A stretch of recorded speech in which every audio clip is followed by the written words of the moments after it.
2014년 5월 8일 새벽 65세 마리 마이클은 낯선 기척에 잠에서 깼습니다. 그녀는 아들 저스틴의 집에 머물며 손님용 침실에서 자고 있었는데 방문 쪽에서 삐걱거리는 소리가 들려왔습니다. 피곤함에 머리가 멍한 상태에서 마리는 문틈으로 붉은 빛이 잠시 비춰오는 것을 보았고 동시에 문가에 어둑한 형체가 서 있는 것도 보았습니다. 그러나 그것을 인식하기도 전에 빛과 그림자는 순식간에 사라졌습니다.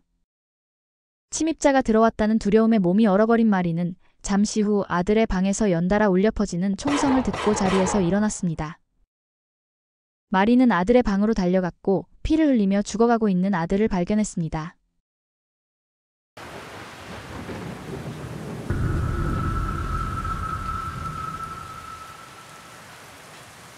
저스틴 마이클은 늘 삶을 열정적으로 살아가는 사람으로 어릴 적부터 모험심이 강했고 새로운 것을 배우는 걸 즐겼습니다. 자연을 사랑했고 캠핑과 스포츠를 좋아했으며 역사와 여행에도 깊은 관심을 가졌습니다.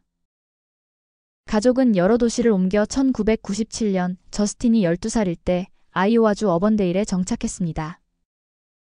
이후 그는 아이오와 주립대학교에 진학해 농업 공공행정학 전공으로 학위를 받았습니다. 대학 시절 저스틴은 아버지와 함께 이집트로 선교 여행을 떠났고 그 경험은 그의 인생을 바꿔놓았습니다. 그는 타인을 돕는 삶의 가치를 깨닫고 봉사정신을 가슴 깊이 새기게 되었습니다. 졸업 후 그는 금융회사 웰스파고에서 운영 분석가로 근무하며 안정적이고 성실한 삶을 살고 있었습니다. 그는 친구가 많았고 지역 스포츠 리그에도 참여했으며 비영리 단체에서 정기적으로 봉사했습니다. 2013년 6월 저스틴은 교사로 일하던 앤지를 만났습니다. 앤지는 처음 만난 순간 그가 이전에 사귀었던 남자들과는 전혀 다르다는 걸 느꼈습니다. 그는 추진력 있고 외향적이며 언제나 삶의 활력을 불어넣는 사람이었습니다. 두 사람은 빠르게 사랑에 빠졌고 몇 달 만에 약혼했습니다. 그의 말, 그들은 아이오와주 그라임스에 있는 저스틴의 집에서 함께 살기 시작했습니다. 결혼식은 2014년 7월 노스캐롤라이나주 아우터뱅크스 해변에서 열릴 예정이었습니다. 결혼 준비로 분주했지만 저스틴은 여전히 일상 속의 즐거움을 놓치지 않았습니다. 남동생과 여름 캠핑을 계획하고 집 마당에 정원을 가꾸며 5월 3일에는 앤지와 함께 스카이다이빙을 하기도 했습니다.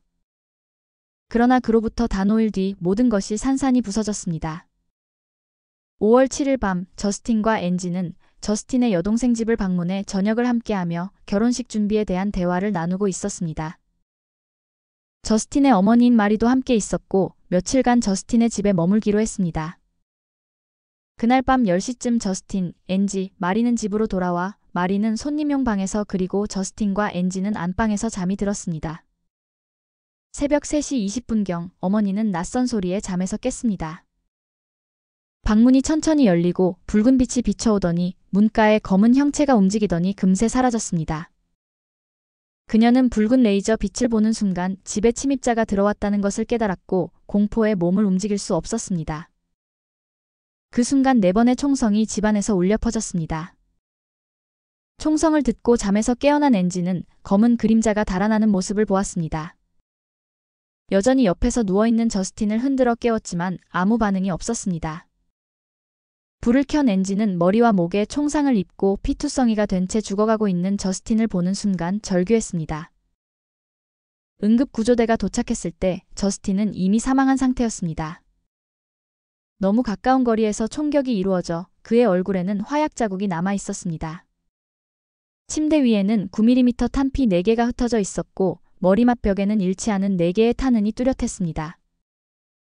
수사관들은 이 범행이 매우 가까운 거리에서 정확히 저스틴만을 노린 공격이었다는 결론을 내렸습니다. 거실의 DVD 플레이어는 일부러 뽑혀 있었고 노란색 스웨터 한 벌이 낯선 위치에 떨어져 있었지만 집 안에서는 아무것도 도난당하지 않았습니다. 이 외에 현장에서 확보된 물증은 거의 없었습니다. 범인이 뒷문을 강제로 열고 들어왔고 지문이나 DNA로 사용할 수 있는 단서는 전혀 남아있지 않았습니다. 물론 경찰은 철저함을 기하기 위해 무작위 침입자의 가능성도 검토했지만 저스틴이 당한 공격은 너무도 잔혹하고 표적이 명확했기 때문에 곧 그 가능성은 배제되었습니다. 게다가 옆에서 자고 있던 엔지의 털끝도 건드리지 않았다는 것도 이상했고 어머니가 자고 있던 방도 일부러 지나쳤습니다. 이 모든 정황은 이 범행이 지극히 개인적인 원한에서 비롯된 것임을 시사했습니다.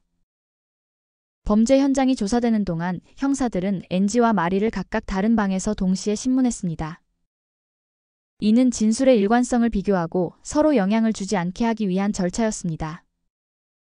두 사람은 조사에서 둘 다 문 앞에 서 있던 어두운 형체와 붉은 빛을 봤다라고 거의 동일한 진술을 했습니다. 얼굴은 확인하지 못했지만 그 붉은 빛은 아마 총기에 부착된 레이저 조준기에서 나온 것으로 보였습니다. 저스틴은 모두에게 사랑받는 사람이었고 약혼녀 엔지는 그를 지금까지 만나본 사람 중 가장 착한 남자라고 말했습니다. 그는 돈이나 마약 혹은 치정과 같은 어떤 불미스러운 일과도 전혀 관련이 없었으며 저스틴에게 원한을 가질 만한 사람도 없었습니다. 저스틴 쪽에서 특별한 동기가 보이지 않자 경찰은 엔지의 과거로 시선을 돌렸습니다. 그녀의 주변에 혹시 위험 요소가 있었는지 확인하기 위해서였고 엔지는 문득 한 가지 일을 떠올렸습니다.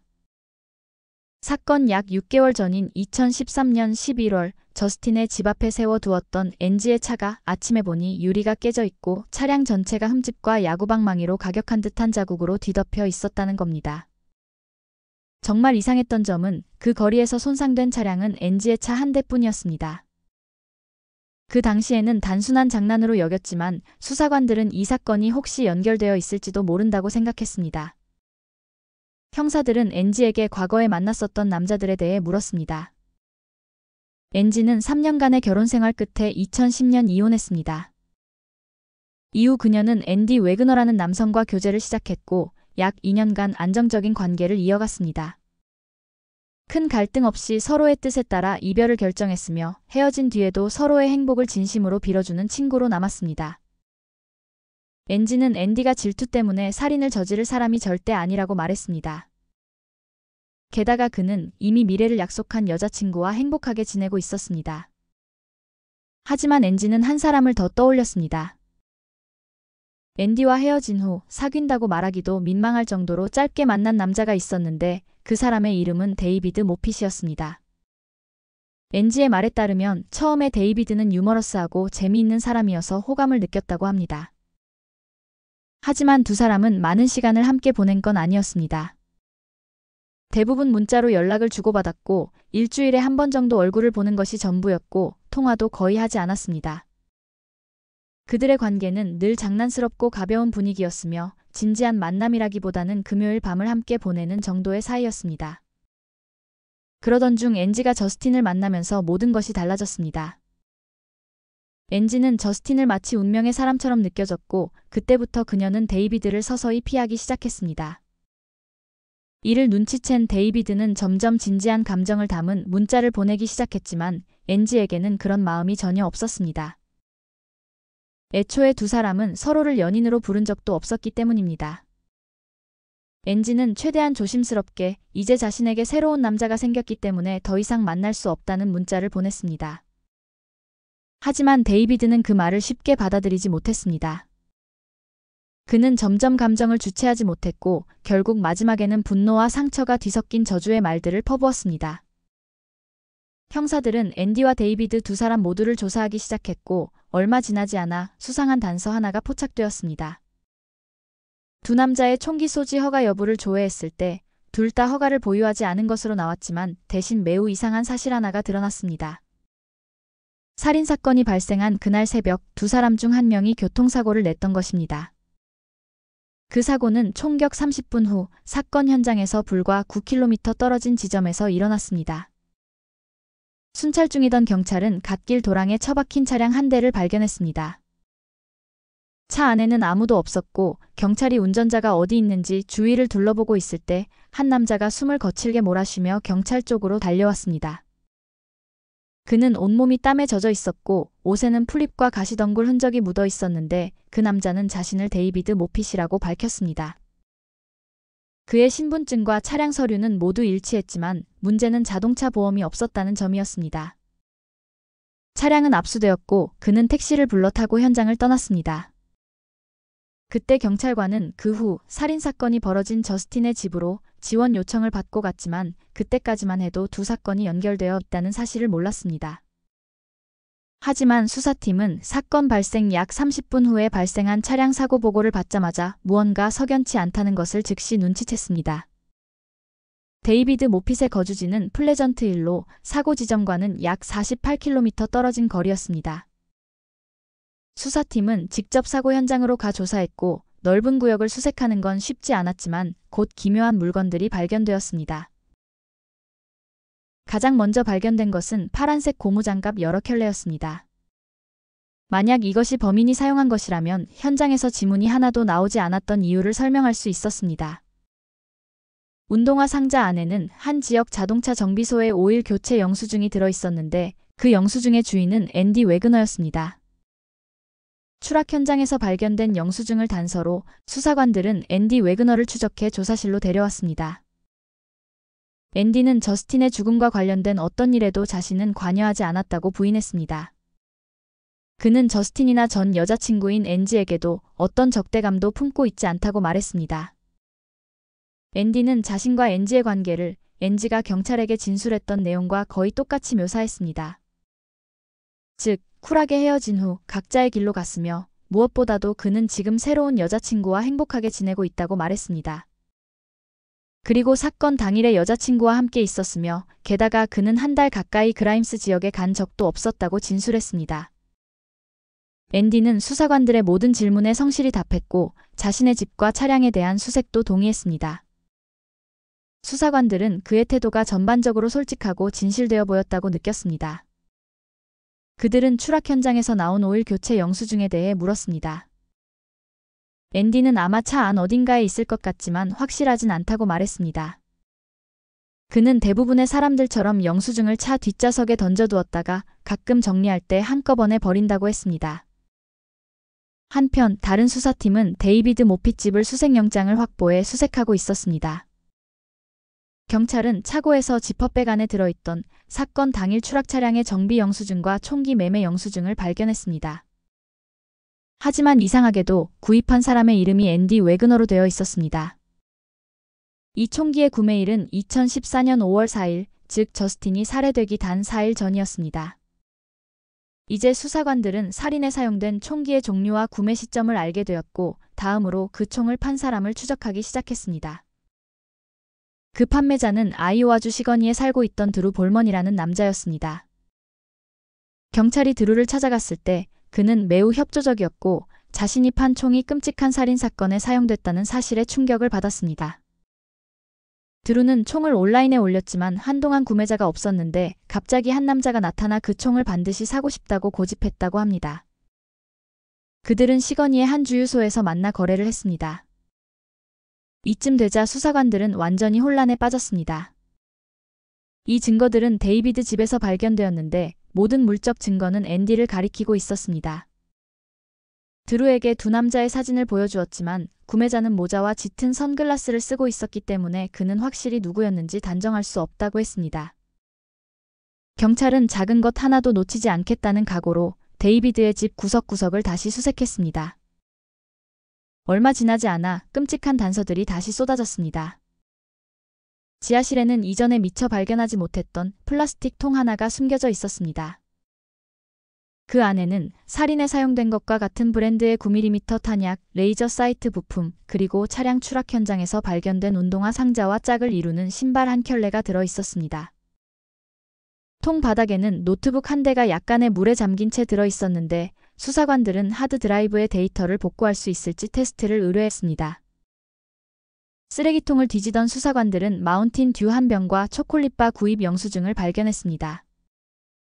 그 영수증은 단순한 편의점이 아닌 총기 거래가 이루어진 바로 그 지역에 위치한 달러 제너럴의 것으로 날짜와 시간이 총기 구매 시점과 정확히 일치했습니다. 수사관들은 즉시 해당 가게의 CCTV 영상을 확보했고 거기에는 데이비드 모핏의 모습이 분명히 찍혀 있었습니다. 그리고 지하실에서 발견된 노트북의 데이터를 복구한 결과 그 안에는 포토샵으로 조작된 운전면허증 스캔본이 있었는데 자신의 신분증에서 이름을 앤디 웨그너로 바꿔놓았던 것입니다. 이제 수사관들은 두 가지 사실에 도달했습니다. 저스틴 마이클을 살해한 사람은 데이비드 모핏이고 그는 앤디에게 죄를 뒤집어 씌우려 했다는 것이었습니다. 압도적인 증거 앞에서 경찰은 데이비드를 저스틴 마이클 살인 혐의로 체포했습니다. 그러나 체포 후 그는 변호사를 요청하고 입을 굳게 다물었기 때문에 이제 그의 살해 동기는 법정에서 밝혀질 수밖에 없었습니다. 2015년 6월 재판이 시작되자 데이비드는 정신이상 항변을 내세우며 검찰을 혼란에 빠뜨렸습니다. 그는 우울증 치료를 위해 복용하던 약의 부작용이 자신에게 살인적 망상을 일으켰기 때문에 그는 단지 약물의 영향으로 저지른 비극적 사고였다고 말했습니다. 조사 결과 데이비드는 앤지와 가볍게 교제하고 헤어진 후 2013년 8월에 새로운 직장을 구했습니다. 그 직장은 웰스파고였고 거기서 그는 저스틴 마이클과 같은 부서에서 근무하게 된 것입니다. 회사 내에서 저스틴과 앤지의 약혼 소식이 돌자 데이비드는 그제야 두 사람의 관계를 알게 되었습니다. 그때부터 분노와 질투가 그를 잠식했고 그 감정은 직장을 그만둔 후에도 사라지지 않았습니다. 하지만 검찰은 그가 옳고 그름을 구분할 수 있었을 뿐만 아니라 자신의 행동이 초래할 결과를 명확히 알고 있었다는 점을 강조하며 데이비드의 정신이상 주장을 인정하지 않았습니다. 즉, 그의 동기는 정신질환이 아니라 질투였다는 것입니다. 데이비드는 앤지에게 집착했고 저스틴이 자신이 가져야 할 삶을 빼앗아갔다고 느꼈던 것입니다. 검찰은 데이비드가 저스틴을 살해한 뒤 그 죄를 앤디에게 뒤집어 씌우려는 치밀한 계획을 세웠다고 주장했습니다. 그리고 그 증거로 데이비드의 컴퓨터에서 발견된 검색 기록을 제시했습니다. 그 안에는 삼각관계로 인한 살인사건, 살인 후 도망치는 법, 인간의 두개골과 가장 비슷한 과일 등과 같은 끔찍한 검색어들이 있었습니다. 그뿐 아니라 그는 저스틴, 앤디의 정보를 온라인에서 집요하게 찾아봤습니다. 마지막으로 그의 집에서 발견된 한 묶음의 손글씨 메모는 이 살인이 얼마나 치밀하게 계획된 범행이었는지를 보여줍니다. 그 노트에는 저스틴의 집 주소, 교통신호 패턴, 탈출 경로, 그리고 이웃들의 생활 습관, 심지어 그들이 불을 끄는 시간까지 기록되어 있었습니다. 즉, 데이비드는 수주 동안 저스틴과 앤지를 미행하며 감시했던 것입니다. 이것은 우발적이거나 정신이상에 의한 살인이 아니며 질투와 집착이 낳은 계획된 살인, 그리고 무고한 사람을 범인으로 만들려던 교묘한 조작극이었습니다.